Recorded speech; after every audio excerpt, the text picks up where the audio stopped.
So would you say 2 Uzis in my hand? Yeah, I like the way a Mac 10 looks a little better, but Uzis are pretty good. I've been drawing a lot of characters with Mac 10s lately. I am the least Mac 10 human being that there ever was, which is probably what makes this hysterical. Yeah, double Mac 10s. Just like pointing around my goofy face, making some kind of smile. Might look a little psychotic. I mean, most people with 2 Mac 10s probably look a little psychotic. Like, why do you need 2? Fair enough. Fair enough. Well, after our last episode, failure to conduct a interview of me because we played like toddlers in the sandbox, which is what we're supposed to do here. And we're back. Welcome to the Tragedy Academy, a show created to bridge societal divides in a judgment-free zone using candor and humor. My name is Jay, and Gary is in the chair today. He'll be running the show, so have at it, my man. He's here fucking cracking out his shoulders and stuff like he's getting ready to fucking box. Yeah, I just got the sand out of my crack from last one, too, so I'm feeling good. Sand's the worst. Yeah, the beach is cool. Sand in your ass isn't great. Yeah, but if you go to the beach, you have to burn your car. I never go in my own car. Or your backpack. Yeah, true. Like forever. The shoes, done. Everything done. Just you should have disposable beach wear. Yeah, and I don't wear sandals really ever. Like, I've been in the beach with Timberlands on before. I actually have a song called Sandy Timbos that I made once. Sandy Timbos. Yeah. It sounds like somebody's moniker for what? My name is Sandy Timbos. Yeah. It's like, I was in Jones Beach in New York, just thugging it, you know. Seems appropriate. Now, this mental picture of you standing out there with those Timberlands on the beach, the look that you were given by the older generation at that moment is the same look that we're giving at some of the stuff that we're seeing now. Because to somebody that saw the Timberlands on the beach, they were like, what the is this? Yeah, I got arrested that day. Oh, okay. Well, there you go. No, it was not Jones Beach. It was the Jersey Shore. You got arrested at the Jersey Shore. Yeah, I threw sand in a cop's face on accident. Well, that doesn't seem like it's arrest worthy if it was an accident. Yeah, he didn't think it was an accident. Was it an accident? Yeah. Okay, so you threw sand in the cop's face and got arrested. Yeah, but this is not about me. This is about you. Yeah, wait, we're interviewing me today, right? We'll that my later. God. All right. So, for those of you who don't know, I was a guest on the Tragedy Academy maybe a year ago, and me and Jay became really good friends, and he invited me to be his co-host at some point, and of course I accepted. Now you're stuck with me and me going off topic and saying ridiculous things often. Jay trying to keep us on the track, but he also has the same issues as I with keeping on track, so sometimes it goes like this, but we always end up back where we're supposed to be. And I've been interviewed on this show, and Jay has not, because that would have been weird for him to interview himself. Should do one of those half faces. Like, remember back in the day where they had like the woman man that would turn back and forth? I should do that and just interview myself that way. Okay, we'll start with that.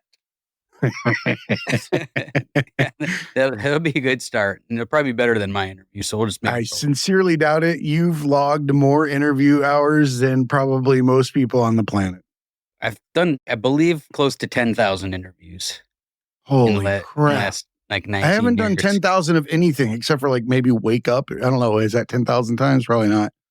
Yeah, I think maybe. Yeah, I think it's probably about that, because I've done 20 or 30 in a day and average 10 a day, and years and years and years of that. And then, depending on what you consider an interview, we do OTFs, which is on the flies in our business, where you just walk up and interview someone briefly and then sit down. So anyways, I've done a lot of them, and you can find something interesting in any person is what I've discovered, because sometimes people are so not interesting. Hold on to your hats, guys.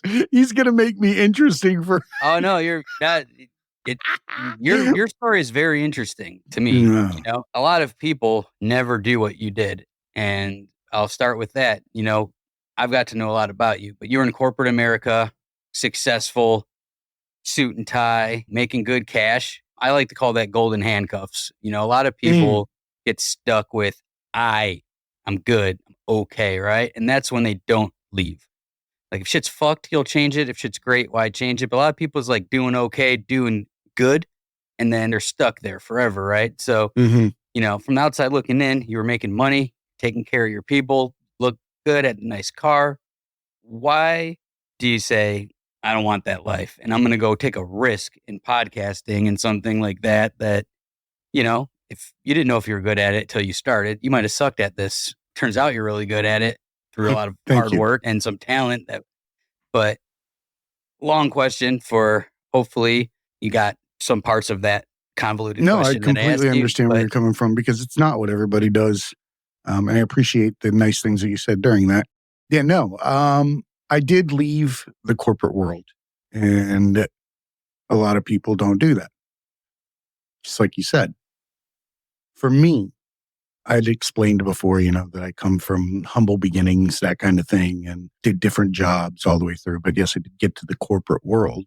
And I can tell you that when you're wearing those suits and you're meeting those deadlines and your phone is full of texts and you're making decisions that change people's lives forever, I wasn't happy. I wasn't even remotely happy. I was having panic attacks daily. For a period of time, I was drinking to try not have to think about the fact that I had this weird existence where I was just getting up and moving around imaginary things and impacting people's lives and watching decisions that just really I hate it. It didn't feel right in my soul. And I had continued to do it until I got to a position where I had encountered something that I felt was unethical. And at that point, I just kind of hit a juncture where I was like, I won't do this anymore. I refuse to be that person. And I left. And the way that I made that leap was through meditation and self-evaluation. I had hit such a crisis point that there was nothing left for me to do but to hit my knees. And at that point, I was like, well, aren't I choosing to get up and do this? And I look back at my life and I wore a shit ton of hats. I'd done so many jobs, from the army to digging fucking septic drain fields for school clothes money, to working in an auto zone, to you name it. I did the weirdest shit, or whatever job, claims handler. And it kind of started to dawn on me that the choice to remain somewhere was just what I said, a choice. Those golden handcuffs are a choice. When you put them on, you're agreeing to play the game by the rules.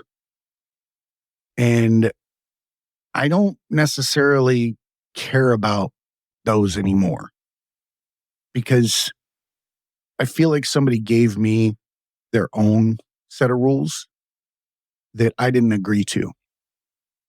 That the measurement of happiness wasn't a car, it wasn't a house, it wasn't a theater, it wasn't any of those things. Because I can tell you, every time it was a temporary high, and I just kept hitting my knees every time, like a week tops, after something. And then you realize that you're just trying to supplement a hole.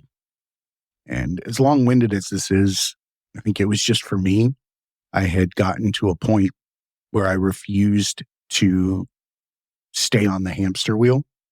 And I knew that I just wanted to affect change. I didn't want to be part of the machine. I wanted to be part of the creative world where people have hopes and dreams and aspirations, and where we're not in handcuffs, whether they're golden or steel or lead, because I think that there's a different set of handcuffs for every juncture that you can sit at in life. And I think that having all those roles in life showed me that I could podcast too, just like anything else. I can do any job. It's just whether or not I love doing it. And this was the first time in my life that I felt fulfilled speaking to people, hearing their stories, giving them a chance to give back and let people learn from their positions. So it was kind of a no-brainer at that point. Why work in the corporate world when you can hang out with the coolest people on the planet and listen to their stories for pay? Like, that's kind of cool. So that's kind of my long-winded answer to that. Well, it's a risk, and a lot of people just won't take it.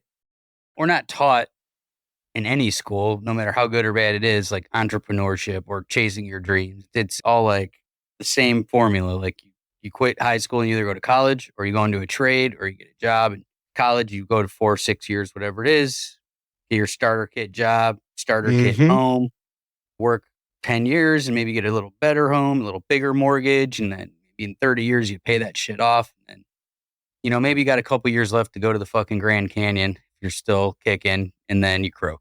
Don't forget your funeral costs and whatever illness you have on the way out the door to suck up the rest of your retirement from, your spouse or your own or your inheritance or whatever it might be. And that's the dream. That's not the nightmare. That's the American dream. You won. In the game of life, you have won if you did exactly what you described. Yeah, that miserable ass racket of shit that you go through every single day in order to pay the piper to exist on the rock and ride it around over and over and over again. Eat shit. Yeah. That's a horrible deal. Yeah. And it's the goal of many is to just be able to go to a place where you could work your dick off for 30 or 40 years, unless they just get rid of you for a robot, because you start to cost too much after a while because you've had to get raises, and then just get somebody else to fill the job and do it half as well. But, it's rough. And I never wanted that life. I was fortunate enough to get into some situations where I could make a living enough through various stages to get to the next one. But I think I was duped into that. I went to college and for hospitality management, which is fucking my worst nightmare at this point in my life. It does sound awful. Are you the guy responsible for putting fucking grapes and water chestnuts in my goddamn chicken salad? Yeah, I would be the guy responsible for fucking angry people at the hotel just screaming at me, or making sure that a bunch of other people are just taking care of living this great fucking life, and working ridiculous hours. And I moved to Las Vegas and was like, what's best at UNLV? Oh, they have the best hospitality management school in the world. Didn't know what I wanted to do. Go that route, and much like you went to the military, just why did you go to the military? Well, that's one of the very few options if you grow up with all I could money, do. It's like, it was that or fucking repeat the cycle. Right. And they dupe you into free college and free this. And if you go, you'll get training. And, if you don't get your fucking legs blown off or crazy PTSD, you'll live this good life, and you're fighting for freedom. And they tell you anything that they have to, depending on who your recruiter is and what they think you're going to believe, to get you into the mix. So any recruiter in the world is selling you something just like the guy with the vacuum cleaner in the 50s. If it has to be sold, there's a reason. Yeah. And so making it through that with your soul still intact is hard enough, let alone, giving up the money. You don't grow up with money. That's all you think about, right? It's like, all I thought about was being rich my whole life, because having money growing up, it's like, oh, I just can't wait to get the money. As soon as I get the money, I get the car, I get the girls, I get the house, I get Mm-hmm. all this shit that they tell you is what you need to have. But how do you risk that comfortability for a shot at something you don't even know it's going to work or not? You got to redefine what success and happiness is. Simple as that. The Yeah. moment that you redefine what success and happiness is, then you free yourself from the constraints of society.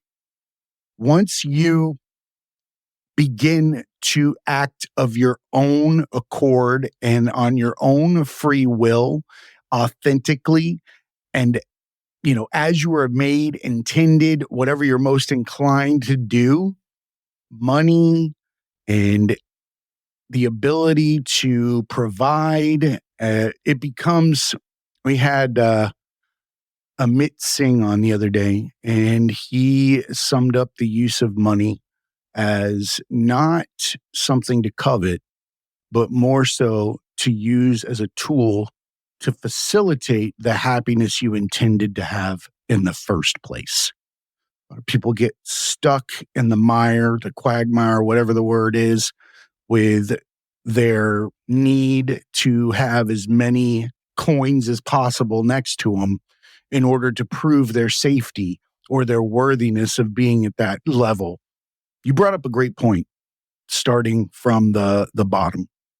I think that as a society, we sell a dream, especially to the lower socioeconomic levels, right? We, at least for myself, I looked at all of the things that I lacked that were on TV were the ways that would make me happy and accepted by the people that I envied so much. Well, I'm here to tell you, A, money don't mean shit, and B, they'll never accept you.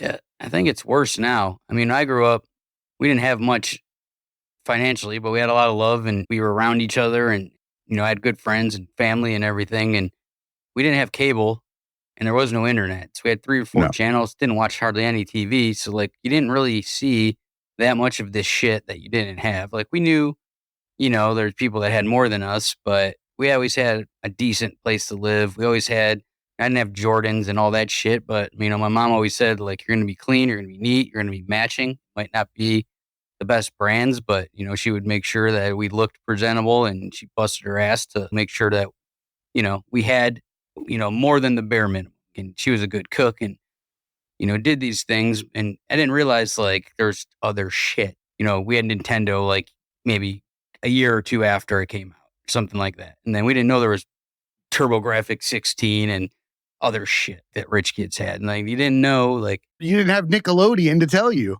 nah, exactly. I didn't care if there's a fucking alligator or a fucking whatever on my shirt at the time, like couldn't tell it's fucking same goddamn shirt with a different little animal on it. And one's $90 and one's 12.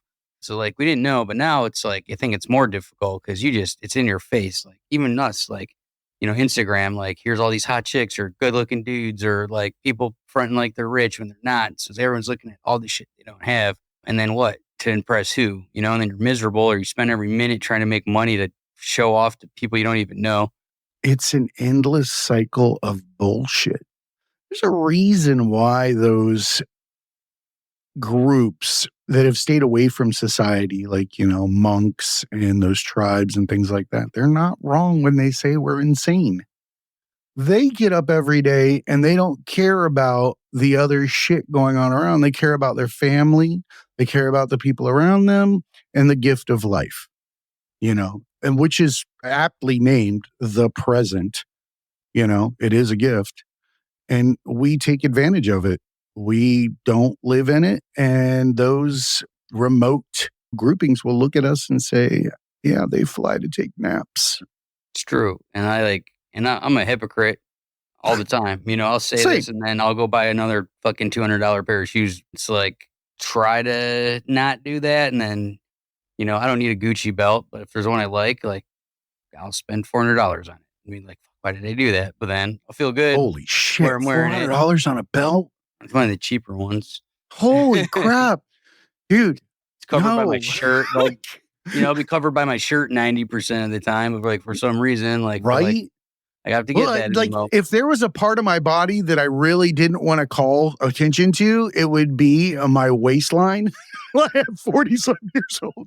I'm decorating that with the least sparkly thing. I don't want anybody to draw attention to it. I don't want Gucci sitting there. I want Lee, something that nobody cares about. Yeah. That Dickies belt for $9.99 on Amazon doesn't cut it sometimes, I guess. Yeah, no, it doesn't go with a blazer. Well, I'm never going to wear a blazer. That's But insane. you know what I mean? So Back on track. So what are the first steps that, you took? Okay. You want to do a podcast. And like a lot of people do that and they don't because it's complicated or they don't think they can afford it. What is step one? Because, you have a great studio now and state-of-the-art equipment. You really have the knowledge and everything, but on day one, I don't think you had that. So what's day one and how I'm going to get this thing going and figure it out? day one is knowing who you are and what you're intended to put out. You're not selecting a topic. You're not looking for what's hot. You're not looking for what everybody else is talking about. You're looking at what you are most inclined to say. When you get up and you stand in front of people and you have their attention, what is it that you want to talk about more than anything else in the world? Odds are it's something worthwhile because we don't get passionate about things that bring us low value internally. So I think in order to be a podcaster and to effectively enjoy it, you must love what it is that you're putting out, regardless of whose ears it's going to land on, whether it's 1 or 1 million. You have to love what the topic is because the rest of it, you won't even get started. You'll get bogged down in it. You will care about things that you shouldn't care about. You will look at the steps, the microphones, the editing, how do I conduct these interviews, all that stuff. Those, much like I said earlier with money, become tools. You don't get mad at your toolbox when you have something that you're creating, right? And I think that the tools become the background to get more and more of that happiness that you derive from doing something that you truly love. Podcasting is a rare platform because it sits in your ear. The only other thing in your ear that closely is your own thoughts. Or wax. But it's your own thoughts, your inner voice.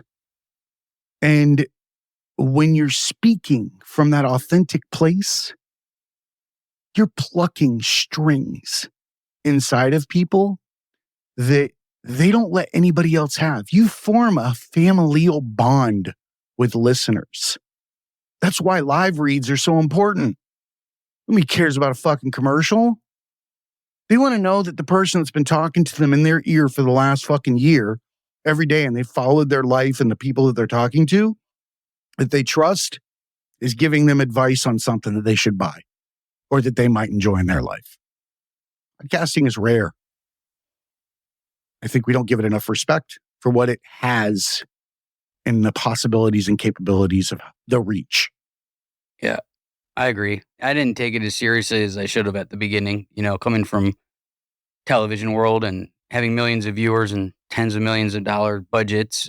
The more I thought about it, when I started in reality TV, traditional television, shit on us, scripted movies, all these things were flash in the pan. This is going to be a fad. Like, it doesn't matter. But it quickly took over because it was usually like real people doing extraordinary things or in extraordinary situations, or people could relate, even stuff like the Jersey Shore or whatever. There was the antics were kind of crazy, but they're normal people. Real World was the original reality show, and they just put Heather B and Puck and Puck. yeah, That's like the only name I remember from from yeah, that show. an Afrocentric woman from Brooklyn or wherever she was from, and then like racist guy from Alabama, and then Oh yeah, they always stir the pot real good. it's good though. Very like rarely did you see those types of people in one environment. We talked about it on the tension episode of like people need to just sit down and talk. And in the real world at the beginning, before it was just like drunk idiots banging each other, it was actually like pretty important. I thought Puck was like a crazy bike messenger from San Francisco or something. And then you had like gangsters, and then you had like smart people, and you had, the pretty girl who everybody thought had her shit together, but doesn't really. And then you had all these different stereotypes almost, but everybody could kind of relate to one of them at some level. And then, there's arguments and fights and shit all the time, but they were starting to hash out some things that needed to be hashed out. But that doesn't play well on TV. Sometimes it does if it's animated and contentious, but No. I mean, the successful navigation of an altercation that results in two people just kind of playing checkers, or, what's that classic, the wrap up moment where yeah, it's true. It doesn't sell. Somebody's stirring that pot. Somebody's got to be creating additional conflict to get people to stand out. And that can be internal. The person in the chair with the camera point, I'm guessing, I don't know shit about reality TV, but I do know humans. And when you point a camera at a human and they get the opportunity to be seen by everybody, they're not going to act like you think they're going to act. They're going to act like they think they're supposed to act, that will get the most people to look at them more. Yeah, it's half and half. A lot of people do that, and they have seen different characters on TV, or they develop in their mind what they want to be. And you could usually consciously or subconsciously figure that out as the viewer or the producer, whoever. Like, there'll be moments of we want the real one. The real person comes out, eventually. And, there's a lot of manipulation on a lot of these shows by the producers, by the people there that want the conflict. And if they're not getting it, they're really good at lying or steering people in the right direction, editing as well, and, I understand on every show, we shoot 200-300 hours for a 42-minute episode worth of tape, in a lot of shows. And it's like, you have to pick and choose what you put in there, and that's going to tell the story in a certain way. We always try to tell it as accurately as we can, but you got 16 people living an experience for a week, and you got to break that down to 42 minutes of an episode. A lot of stuff gets left out, and there's a lot of responsibility in that to represent each person in the proper light and give them their time for what they put into the situation, because regardless of whether or not they're on the screen, there has to be a responsibility to the person that's putting themselves in that chair for you to be able to film, that you want to give the best representation. You want to put it out there as best you can. So I can see how it could get really heated, or internally, that internal monologue of the choice between whose face is the one that shows up on that episode at a certain point in time is the one that could change somebody's life forever for that right interpretation of that scene.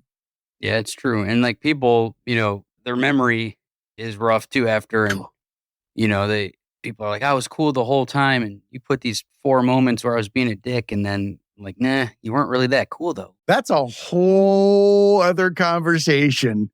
That's that zero self-awareness. Yeah, it's very rare, but there's been a few people that really have hated shows I've done. And normally they don't get anyone to back them up. The other characters on the show or whatever be like, nah, you're a bitch the whole time. You're an asshole the whole time. Like, sorry. Like, you might not have thought you were in the moment, but we try to tell it accurately. But we understand that there's, limited time, especially on fighting shows and stuff, where a big part of the show is the actual competition. And then, the background story stuff is limited. You try your best to make it interesting and so important, be accurate. But some people, like, if you get in a big screaming match over some bullshit with the person you're going to fight, we're probably going to put that on the show. We're not going to put the 30 times you sat on the couch next to him and didn't say anything to him. Yeah. Or you guys shared string cheese.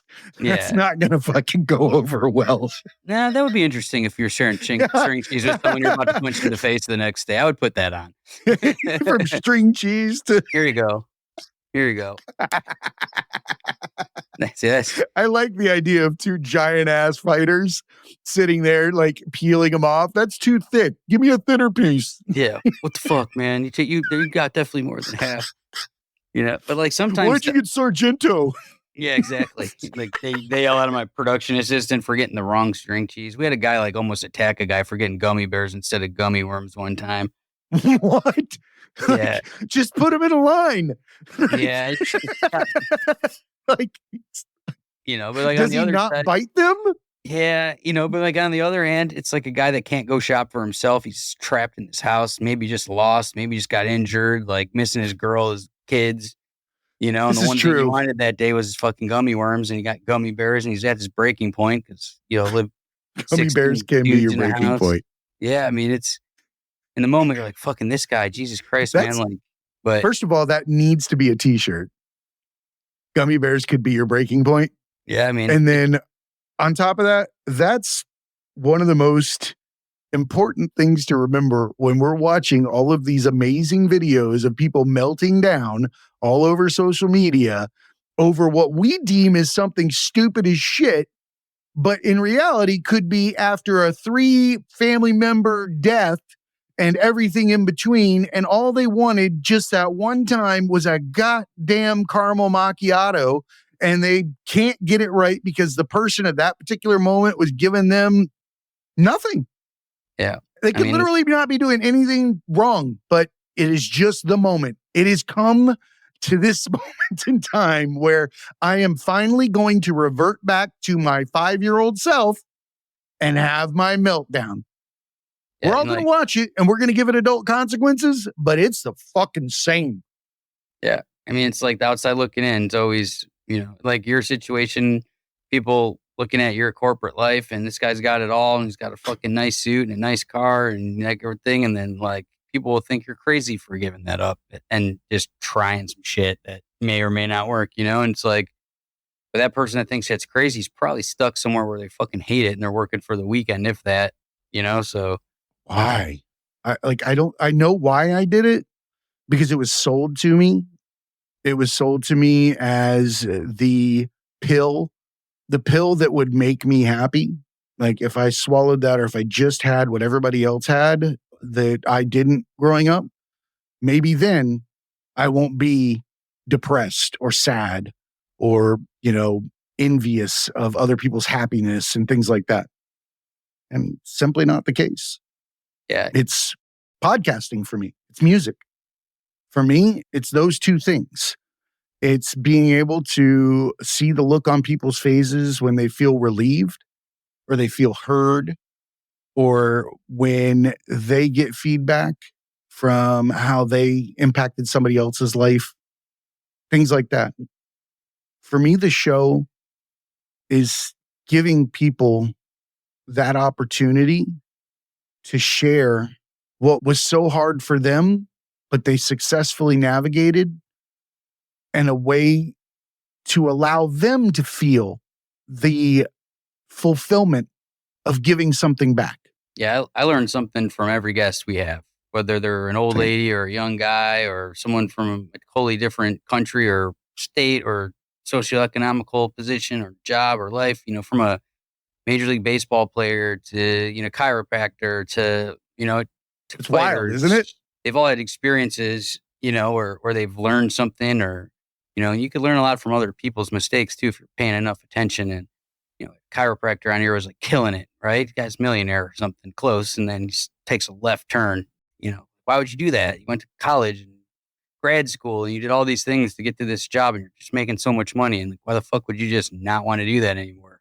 People, don't get it. But, if you're not happy, like the only person that could solve that is you, there's risk involved. I get told all the time, oh, you're so lucky. I left Ohio and Cleveland and, a week after I turned 18 with $400. And I drove across the country to try to get into college, to try to do something. And that didn't work. And then the next thing didn't work. And, I got a couple opportunities where I get stuck somewhere and stuff started going good. But like those scared me more than when I was homeless or broke or, living with 25 people in a I was actually bedroom. homeless for a little while. I don't talk about that, but I was homeless for a while. When I was a kid, we ate the Denton Bent. It was a place like this little shack out on like a country road that all the grocery stores would have like dented, damaged goods or whatever it is, the things that, people were like, ugh, I'm not buying that SpaghettiOs, or whatever. They'd dump it over there in big boxes and you would go in, they'd be like 15 cents or 20 cents for the damaged goods or whatever. Although, don't ever take their word for an unlabeled box. No. Your SpaghettiOs and meatballs will become beets. Like, Yeah, it's fun. It's a fun game. no, that is the worst game ever to a hungry person. Yeah. You a hungry kid? Like what kind of sauce shit is that? To take It's a deprived green kid. sauce. Give him beets instead of Yeah, those beets are good for you. For a good day. Got a little pep in your step. Little antioxidants. That's like pulling a steak on a string away from a starving kid. Yeah, but the antioxidants, Junior. Fucking canned beets. That's disgusting. Like that is up there with one of the grossest things you could put in a plate. Mm, It tastes like dirt. They look like innards, and they give you a heart attack the next day when you go to the bathroom if you don't remember you ate them. Oh, I had a bad incident with something similar. Did you drink one of those finger jugs of wine? No, I got really drunk and polished off a whole plate of red velvet brownie or red velvet cupcakes, which I did not remember doing the next morning when I took the most fluorescent red shit of my life. That'll make you rethink your life in that moment. Oh, I did. Like I was at a baby shower for two of my best friends, and I called my mom in the morning, and I'm like, I finally fucked up. You always told me like stop drinking; they're gonna ruin your life. Like there's something like really fucking bad. And she Oh, the asked me where I worst. was, and then she ends up calling my friend because they're pretty close. And my mom calls me back laughing. I'm like, I'm glad you think this is funny. And she's like, call Jamie and found out what happened. And I'm like, well, how the fuck would she know? So I called. She's like, yeah, last thing I remember you doing is you passed out on the porch by the pool. And then you woke up, you called it Uber, you grabbed the plate of red velvet cupcakes and went, ha ha, and you ran out. You hamburglared and took off out the toilets. Yeah. And then you ran out the door. And I couldn't find the tray or any remnants of it. You ran them en route. Yeah, You shared them with the Uber guy. or like that's part of the reason why I have such a bad Uber rating. Your Uber rating drops. It just has a red velvet cupcake. Yeah, she's like, you're an asshole, and you knew everybody wanted to have some of those, but in the moment you went, ha ha, and you ran out the door. And that makes it all worth it. That simple haha makes everything that you just said worth it. Yeah, they were glad I did it. They were mad at, then they got the story, and they're like, oh, that's great. You deserve that. Yeah, they all had their haha. Absolutely. Yeah, the beats will do that to you too. But so I've interviewed all these people, like I said, but it's hard for me to be interviewed or to talk on camera still to this day. How is it for you to, I know growing up, kids are dicks and, it's like going into the corporate world, you're judged so much. Like, how did you put that camera on and be comfortable in front of it, and be able to, speak freely and not be like shit in your pants the whole time? So a couple things. One, I still shit my pants. But two, if you need therapy, which I believe we all do in life, editing your own voice and your own interactions with people for years will teach you things about yourself you never knew, because you don't hear what you said in those moments. You start out there. Oh my God, I can't believe I said that. Can't believe I said this. I shouldn't have said that. But then the longer you do it, you start to hear the whining, the interjection, the inflections in your voice that other people hear, the unconscious actions that we're using to get people to accept us in various ways. And I was bullied much like a lot of other people. I talk about it on the show because I think that we should. I think that people deserve the freedom internally from the chains that are provided by bullies early on in life. If people were to look at a bullied child later in life, they look like everybody else, except for the fact that if you saw that small internal human that was standing there inside their mind, they would look like Harry Houdini. They would be wrapped to such a degree with chains that they could never act of their own accord because they're so afraid that at any given time they're going to be judged, that somebody is going to tell them that what they're doing is not acceptable. And they won't realize that what they're saying to you is that they don't have the guts. They don't have the guts to act like you're acting.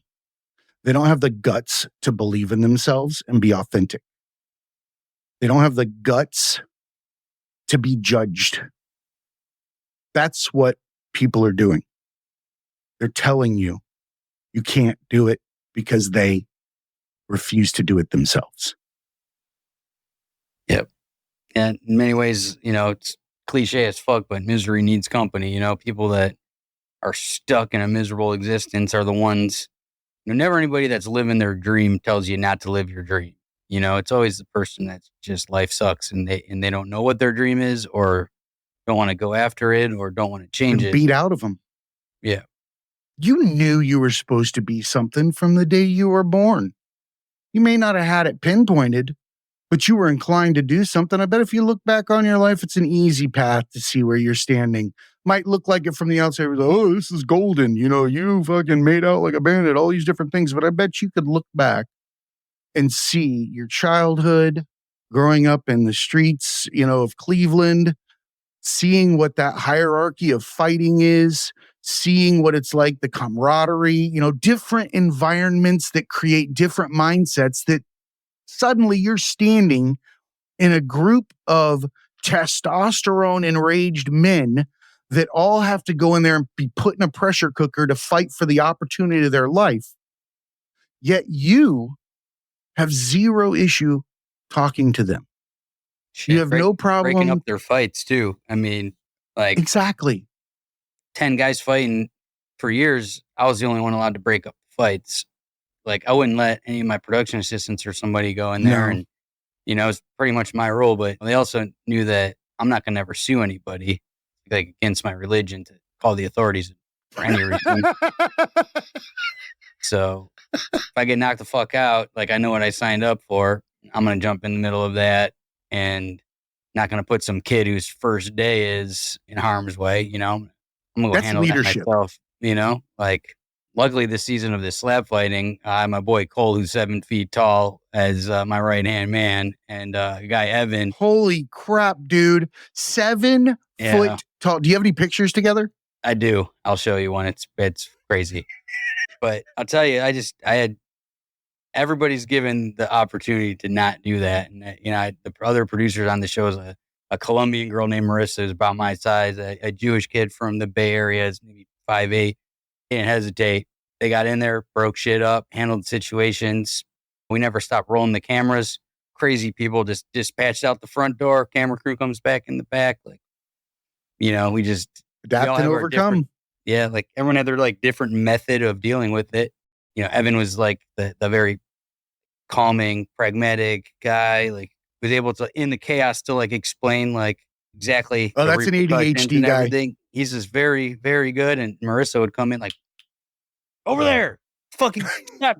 Like mom coming in and you guys gonna hear fucking, and that's cool though. Yeah, like we had all our different ways of doing it, and then I would come in and they'd be like, "Oh, the boss is here. We're in trouble." I'm like, "Yeah, motherfuckers! Like, I just drove 34 minutes to get here, 120 miles an hour. Like, you guys better act right." Get your heads out of that fucking rear point of contact. Yeah, and Cole is the guy that interviewed him every day and really helped him through this situation. And he's, one of the guys that recruited a lot of them, and they have respect for him, even though he's a big dude. Like, you know what that's like.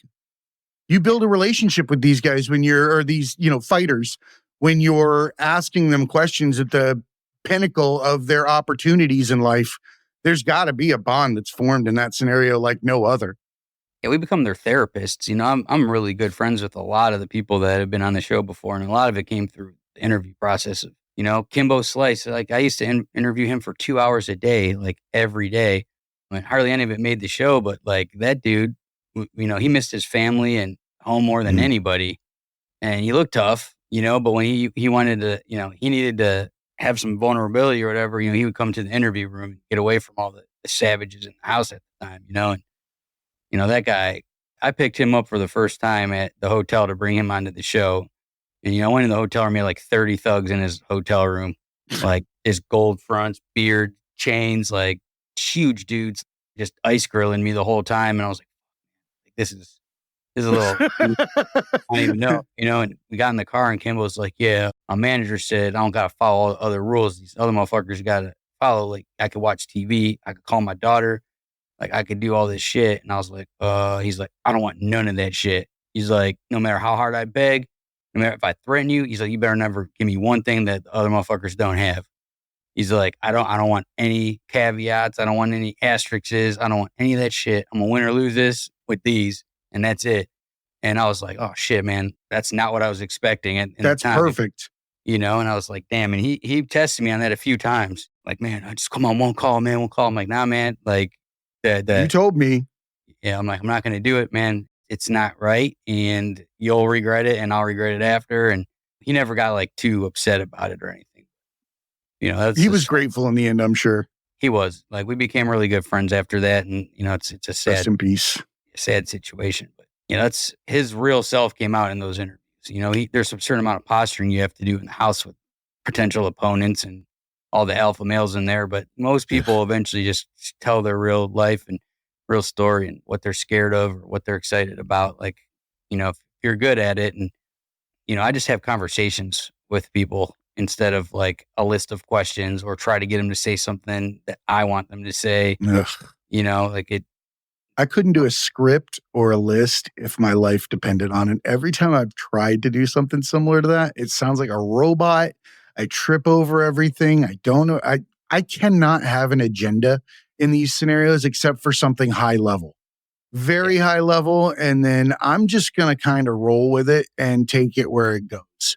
Yeah. There'll be like topics that you need to address, in your case, I see show, like the fight that just happened or like, certain things that like I needed to make sure I talk about these in the interview, but I don't try to push people towards the answers that I think would be better or that I want. Like, I want people to tell me exactly how they really feel about something because that's the real story. Well, that's why you're good at what you do. Yeah, it's tough. At the beginning, you'll have editors, some of them that want it cookie cutter and it's easy to cut in. And I just need a 10-second soundbite from each guy about this and pushing this narrative. But the good ones will take the story for what it is, not what they thought it would be, and craft it that way and make it as real as possible. So we have a lot of that on the shows that I work on, and 3 years of weeding out, people that don't have that mentality and people that maybe didn't have it at the beginning come to see that that's the right way to do it. Everyone has their own style, but everybody should. Yeah.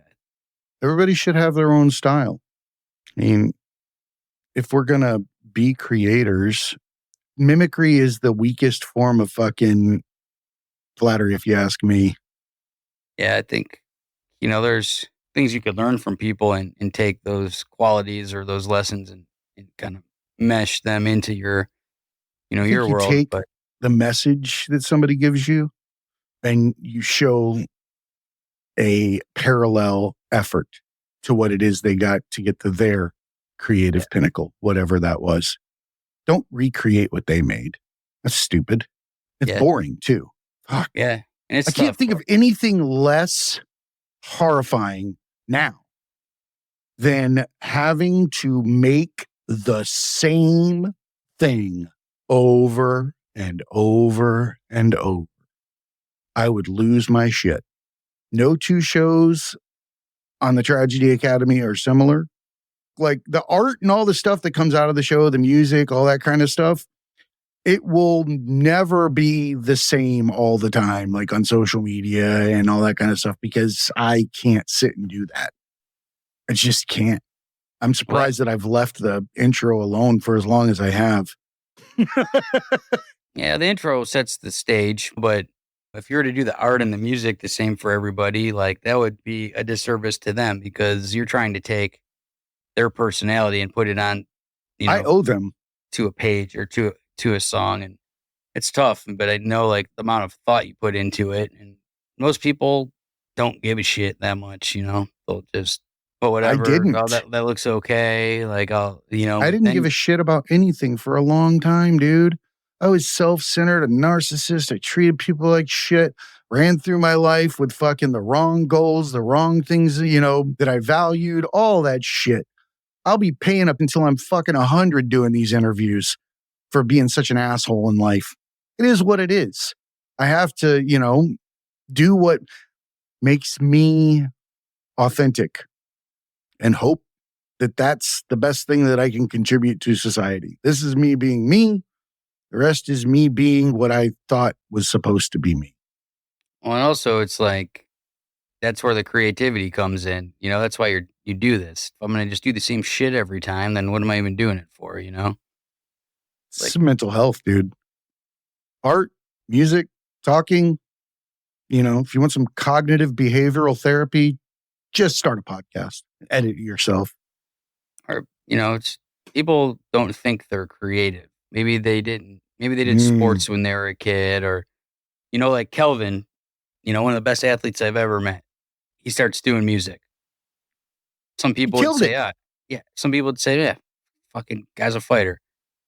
Even me, like he's like, hey, I started rapping, and I'm like, okay, let me hear it. Skeptical. There's a lot of people that start ABC 1, 2, 3, and they don't put emotion in it, and like within 30 seconds, I'm like, fuck, this guy's got it. Like, there's work to be done, but of course. The heart's but that's there, the fun part. Soul's there, like the shit that you really want is there. Bryce Mitchell, the same thing. Oh yeah, that was super surprising, wasn't it? Yeah, it's like, but he took the approach of like, I'm going to put my heart and soul onto this first before I try to like rap or rhyme, and like that's how you develop your own style. Because if you don't, you're listening to a rapper that you like and then trying to, emulate them. And when I was a kid growing up and I started rapping, like when someone said, oh man, you sound like somebody, that was an insult. Now it's like, oh, you sound like Drake. You sound Jocking like somebody's shit. Yeah, like being a biter was the fucking worst thing. Like writing graffiti or rapping. If you're a biter, like, you're biting someone's style, like fucking people hate. Couldn't even wear the same shirt. No, we tried so hard because like there's no internet. So you went to the same 2 malls and like they had 4 Carl Kanai shirts at 2 malls and like one of them, I feel bad for you. We had one busted ass Bugle Boy outlet in a fucking Walmart. And the one time I went to the Bugle Boy outlet, everything there was fucking misshapen, zipper on the fucking side, or like, the shirt was shaped like a fucking parallelogram or some other nonsense like that. I couldn't shop on the other racks. The one time that I got in there, man, stupid fucking Bugle Boy. Like on the Cosby Show, remember that one where he had that it was a Gordon Gartrell shirt or whatever, and then he had his sister sew one for him. And it was like I remember that. He was up there. It was like all fucking weird looking. The pocket was one place, the sleeves were out of, and it was like that silk shirt time frame, wasn't it? Yeah, it was. It was like yellow. It was Malcolm Jamal Warner.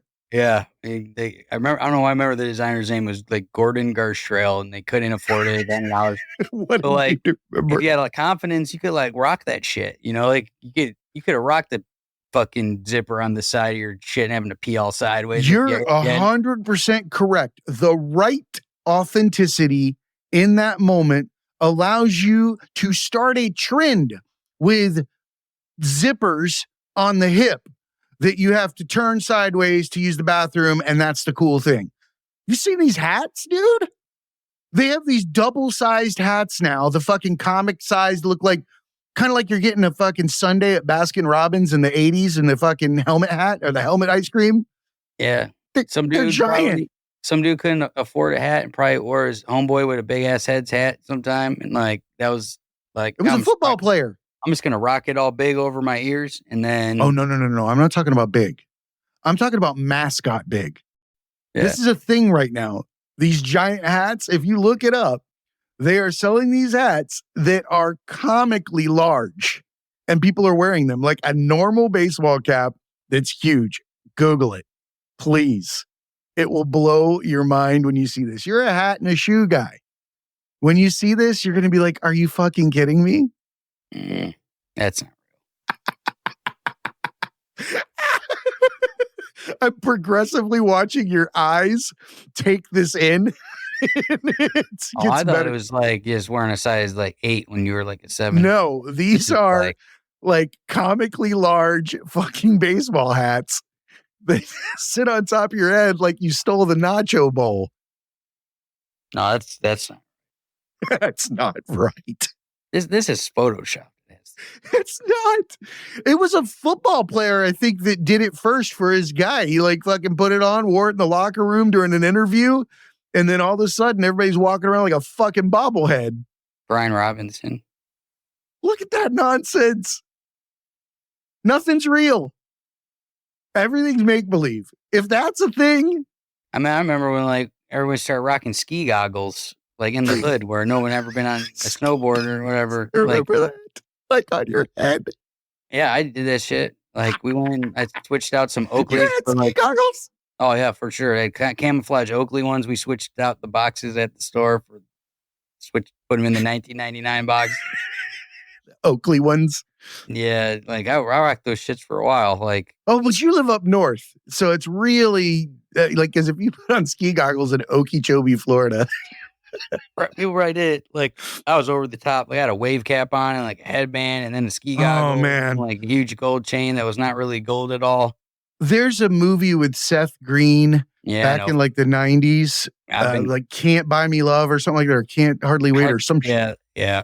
Where he's like dressed exactly like you're describing.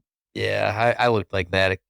Oh, I had a Caesar for a while, like the wet Caesar, cut right across the Mo. That's what I like to call it. Because when it's not wet or like whatever, you look like fucking Mo from the Three Stooges. I had the Mo. It was not a good look. I had like frosted tips at one point. That was fucking sad. That's too far. Too far. Frosted tips is too far. Shit. See, you got something out of me right before the end of the show. Yeah, I mean, we all go through this like trying to find like what we are. You know, it's like everything's derivative of something. You know, you're not the first one with that haircut. I'm not the first one to shave, man. I'm not the first one to wear a hat like this, but it's like, well, all the things like you got to find like what works for you and wear it because you feel like it looks good. Or, like if it's a strainer or a nacho bowl with a fucking Nike symbol on it, rock on. Yeah, I think so. And like, I don't know, the creativity, I don't know, I guess maybe it's the internet or whatever, but it's out of, and like trends, like everybody follows them, it seems. And we had those too, but we always try to be like a little different within those trends, I think. Much slower moving too. Yeah. Time to put your signature on a trend. You had the ability to make a trend your signature part of a trend. Now, if you blink, you're 3 trends behind. Yeah, like these shirts. Like I was like, I'm not wearing no sponsor shirt when you told me about this. And then I looked and I'm like, oh, some of these are dope. And like I went through their 100 shirts and found the 3 that I like first. And I'm like, yeah, I'll rock that. Like, if they're grateful or gracious enough to sponsor us, but their shit sucks, I'm not wearing it. But their shit doesn't suck. I just can't recommend anything that I wouldn't use or wear myself. Yeah.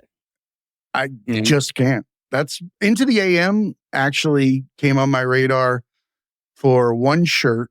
And it was like I think they called it like a geisha, like split, something like that. But it was like, it was an Asian woman with a skull face on one side and then the makeup on the other side. And it was just so dope.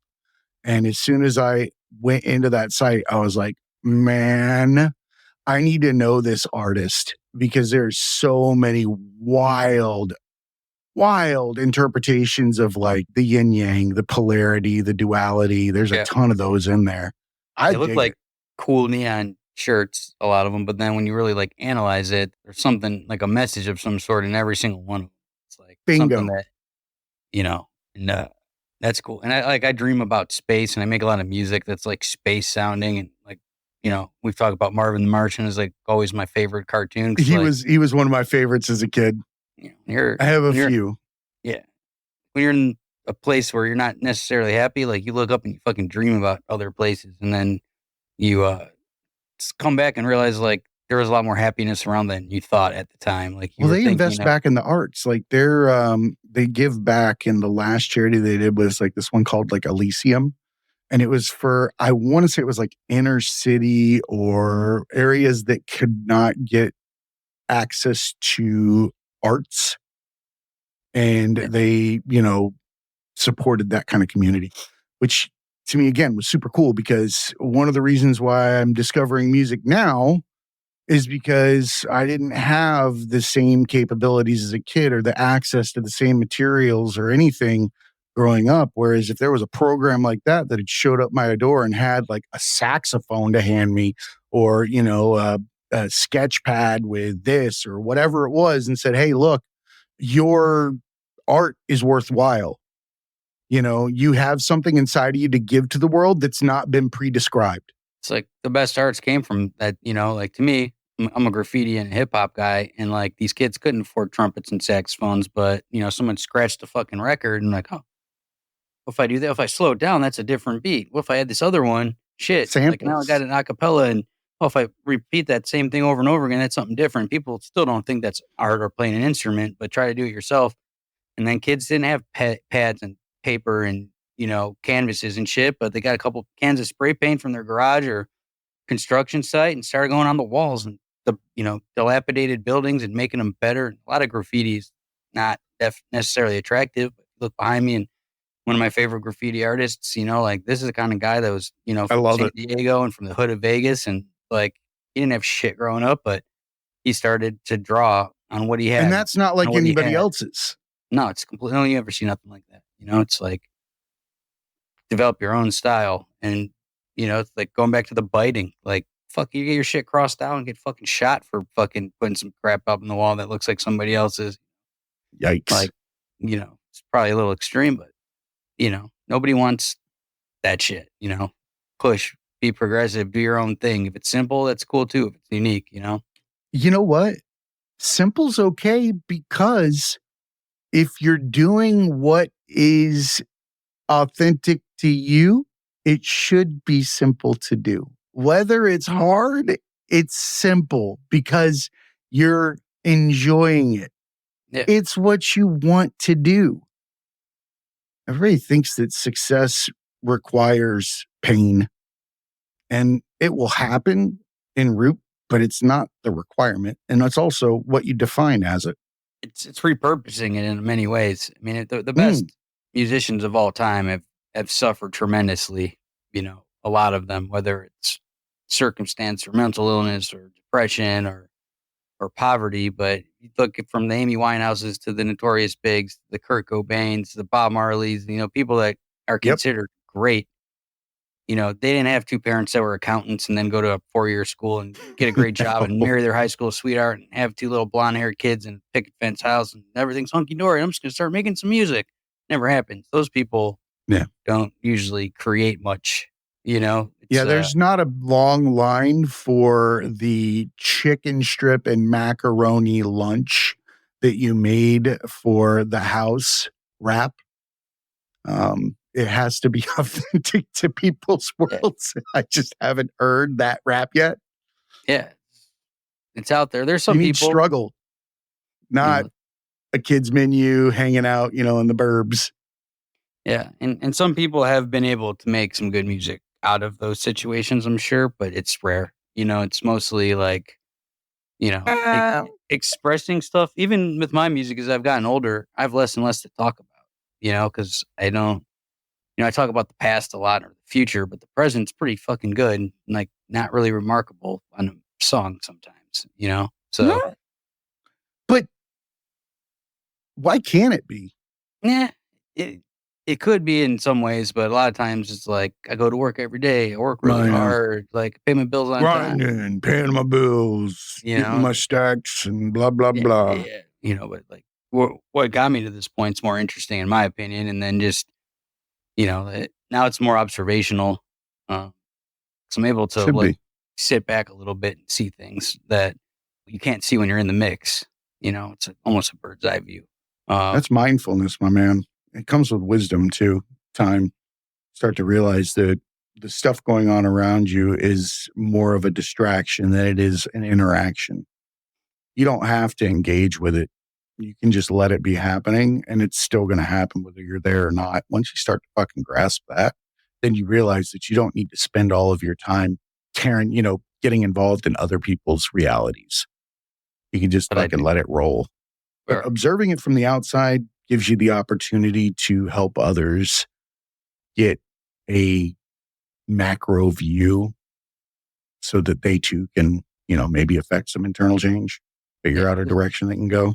Just, you interviewing people, like when the questions that you asked me, like a lot of them, you know, pretty obvious shit people will ask me, but you didn't ask me only about being a reality director, producer. You found some blurb about a book I was writing that not many people know about, or like a musical thing that I would, you found parts of my life that I don't share that much because, I mean, most people ask me about my job because it's a cool job. I love it. You don't meet reality television producers every day. And any other time I've been interviewed or anybody's asked me about it, they just want to ask me about that.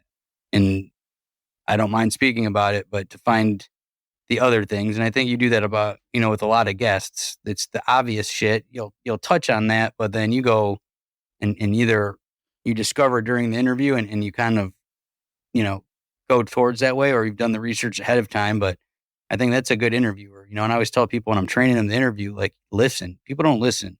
They have their list of questions, they get an answer, and then they go to the next one, but they just gave you the next question and their answer, but you just missed it. All day long. Like that's, and sometimes you have very limited time and there's things that maybe won't play in whatever episode or whatever, but if they leave a little fucking trail of crumbs, I'm going to go down that trail, see like why they just feel that way or what made them so upset. Like, cool. You just told me you're really pissed off about the guy throwing your fucking food away. Why'd that make you mad? Oh, I was poor. I grew up, hate wasting food. My mom would have really got upset. She worked 3 jobs. Suddenly you're relatable. Yeah, and like now it's a whole different story. You're not just some asshole bitching about a half a cheeseburger that nobody cares about. Like, you got upset because your whole life you've hated people wasting food because you either got in trouble for it or you feel some type of way. And, like those are the kind of stories that all of a sudden now you're getting into this big tough guy's fucking vulnerability in their childhood and where they're from. And it started with them being a little angry about somebody throwing their sandwich away. You never know what's going on behind somebody else's eyes, man. And that's what this show is, to try to give people a chance to tell the story from their viewpoint, where they come from, and to give advice to other people to be able to do it too. And to just bring people back together, show people that we're the same, even though we're different, that we're same in the fact that we're all here. We're all here together. We're all playing this game. We're all, family. And the similarities are important, but the differences are too. I think like with PC culture and, all this stuff, people are trying to like get people to act the same. Shows are like getting rid of Asian people because they acted too Asian, or getting rid of and The Office wants to get rid of the Asian people and the I love Benny you can scene. act too much yourself. Yeah, maybe they were a little stereotypically this or that. Oh, you mean the scripted characters? Right, but still, those are way over the top. People have differences, and like you can't talk about it. Like, it's some people in the room might be like, think it's racist, and like talked about this when I was, first a guest, and how my black friends and, Croatian friends or whatever, their parents would always make spaghetti when I would go over their house, and I'm like, I don't want that shit, man. I appreciate that. That doesn't play the opposite direction, by the way. What if you can't have like your black friends over and have your mom make a big thing of fried chicken or some shit like that? Yeah, that's true. But you get in trouble for that. And like, they were just trying to make it comfortable. Well, either that or it's just the right friend, they might be like, fuck, it's just chicken. But yeah, but I see what they're trying to do. But like, the shit that makes you different is what I want to try. Like, I want to see what you guys. That's what I like about you. That was one of the things that you said during that I really loved. Because you're right, variety is the spice of life. Yeah, what's up with that cornbread you're always talking about? The fuck is this? Fuck yeah. You got ketchup on fucking egg noodles, man. I'm not following that. Ketchup on egg noodles. Like, yeah, what's up with that fucking, fucking Polish friends, like pierogies. What were those? Ketchup on egg noodles sounds like a line in a Disney song. Ketchup I've- on I've- egg noodles. I've had it. I've had it before, I'm sure. Oh, yeah. Who hasn't eaten ketchup, a Wish sandwich? Those are always good. The Wish sandwich is when you put condiments on that bitch and wish you had other shit between the bread. No, yeah, I fucking definitely had that. Well, we're an hour and change in. Probably should wrap this one up. What do you think? Shit. Anything you didn't get to ask me? Probably tons of stuff, but Yeah. overall, I'd just like to thank you again for having me as part of this show and, teaching me a Oh, lot of that's cool, shit man. about myself and just about other people and putting me in front of these people that I wouldn't have normally, I try to get out there and meet people, but, this is a place where I could meet people from all over the world for an hour or two, whether they're a yogi or a chiropractor or baseball player or Gang whatever. member. Or, Yeah. People that have been through shit or, the woman that's like I don't even know, the falconer or whatever. oh, yeah, right? That was wild. Yeah, she's like Dr. Mueller, yeah, Abu like, Dhabi Falcon Hospital veterinarian. I'm like, I don't know about this. And then like I was the coolest thing I've ever heard. Oh, like why is this only an hour? Like I've had so many more questions, and Right? that went like the left turn. I was just gonna ask her about falcons for 2 hours, and then we didn't even hardly talk about falcons because she had so much other interesting shit to talk about. And you're like, gotta get her back and talk about the falcons. And we Like, did. That's when we found out that falcons can't see shit and they'll run into you trying to get to something else. Yeah, they'll go right through your face. You better watch out. You got a bunch of falcons around. I love the complete absence of their self-preservation. Like that's a fatal flaw, right? Like you fucked up in the design with that one. I'll fuck you up too. Those things. Oh yeah, I'm not taking one of those beaks to the side of my head. Nah, they said they fly like faster than a fucking airplane.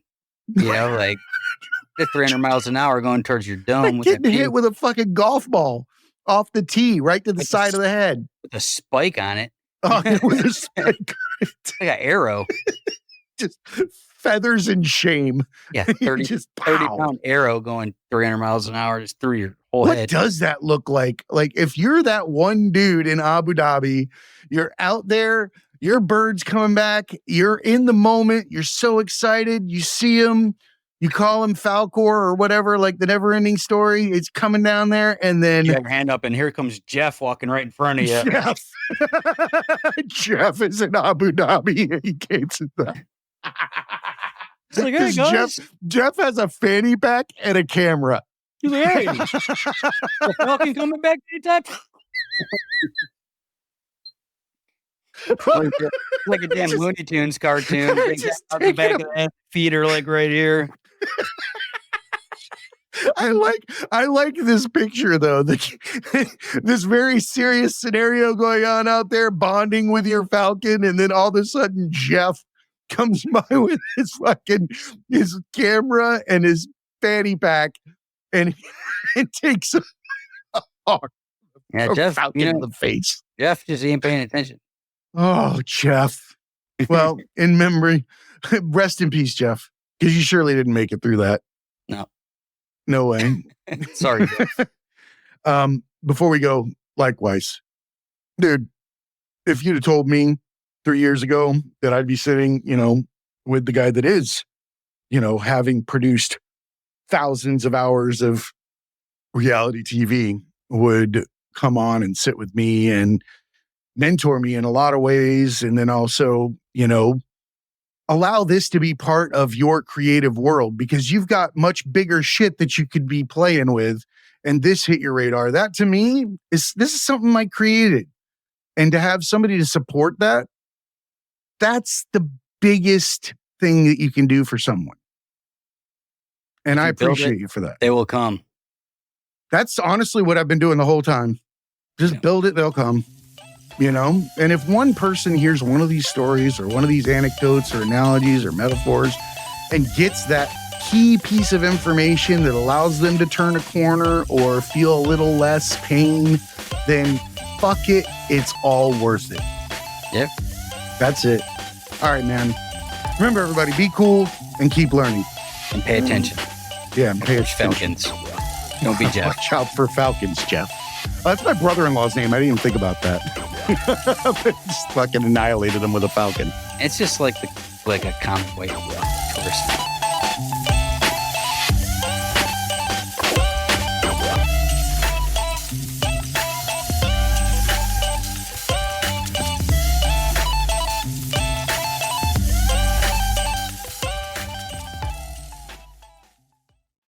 What's up, academics? This episode is sponsored by Podpage. Build a beautiful podcast website in 5 minutes. Automatically create a beautiful listener-friendly podcast site from your RSS feed. So you can import your RSS feed into this site and it automatically generates everything for you. Puts in your artwork, puts in your show notes, puts in all those links, your guest info, everything right there. You get to customize the design to create a professional look that you'll be proud of in a few clicks. You don't have to have a coding background. You don't have to have technical knowledge. This is all plug and play. Choose the design you like, fit and tailored to your brand, the right colors, the right layout, so many different things to choose from. The templates are endless. So get out there, go to thetragedyacademy.com, click on the sponsors tab, and help support the show by clicking the Podpage link and purchasing your new site today. And remember, academics, be cool and keep learning.